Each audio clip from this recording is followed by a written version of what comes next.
Kto je to, keď ideš niekam s partiou? Keď sa povie výlet s partiou, nie je to len o tom, kam ideš, ale hlavne s kým. Pretože aj keď si myslíš, že idete len tak na chill, vždy sa z toho stane sociálny experiment. V tej jednej skupinke sa zrazu objaví toľko typov ľudí, že by si mohol napísať diplomovku. A čo je na tom najlepšie? Že jedného z týchto typov poznáš určite aj ty. Alebo si to práve ty? Tak poďme na to. Kto je to, keď ideš niekam spať? A ak si náhodou ešte nevidel naše predchádzajúce video, kto je to tá v škole, tak určite odporúčam dopozerať aj to. Je tam 20 typov spolužiakov, medzi ktorými určite nájdeš aj seba. Alebo minimálne niekoho, kto ti bude až podozrivo povedomý. Ale najprv si uži tento výlet. A potom môžeš rovno pokračovať. Organizátor. Ten, bez ktorého by si nevedel ani to, kedy odchádzame. Všetko má rozplánované do minúty. Pripravil trasu, zistil počasie, zarezervoval ubytko a dal ti pripomienku deň vopred. Je ako živý Excel. Ale keď sa niečo zmení, má pripravený plán B, C aj Z. Ten, čo nič nerieši, na všetko len kývne hlavou. Nepýta sa, kde spíme, koľko to bude stáť, ani kedy sa vraciame. V batohu má len jednu ponožku a čipsy, ale je najšťastnejší. Cestuje telom aj dušou, bez záťaže, aj bez výbavy. Fotografka.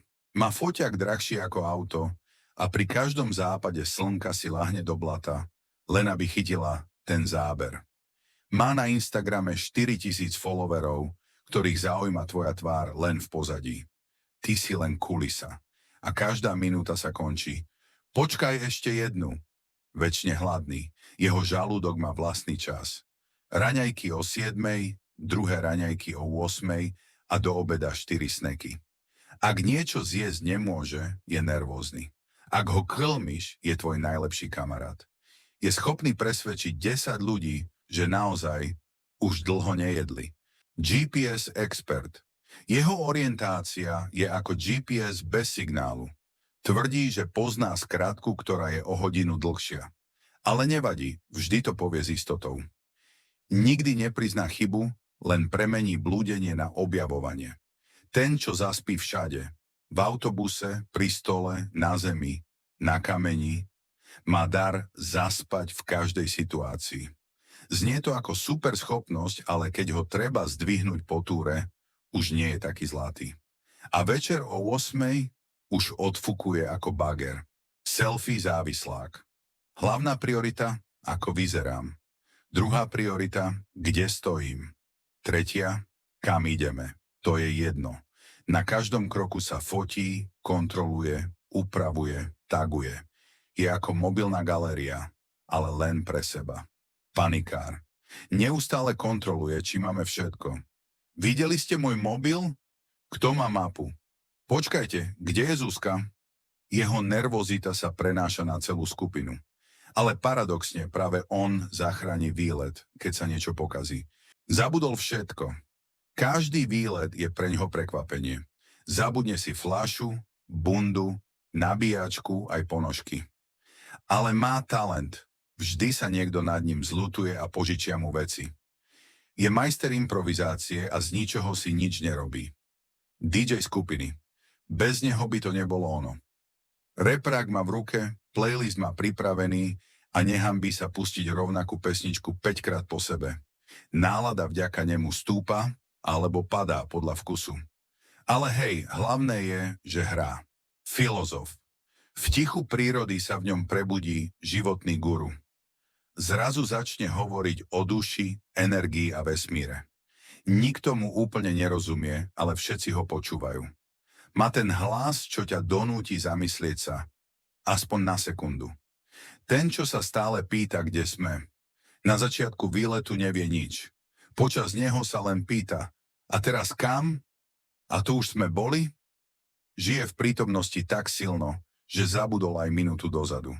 Ale keď sa stratíš, aspoň sa necítiš sám. Influencer. Má kameru, statív, mikrofón, svetlo aj scenár. Výlet dokumentuje ako Netflix produkciu. Hoci ho nikto nežiada o zábery, o týždeň dostaneš video, ktoré má viac strihov než kinofilm. a budeš tam, aj keď si to nechcel. Ten, čo stále potrebuje na záchod. Nevydrží ani 30 minút bez hľadania veca. Vie lokalitu každého verejného záchodu v okruhu 5 kilometrov. Ak je v prírode, má pripravené vreckovky, ale aj dramatické príbehy o každej návšteve. Introvert. Tichý pozorovateľ, ktorý si užíva skupinu zozadu, nevyhľadáva pozornosť, ale má neskutočný prehľad.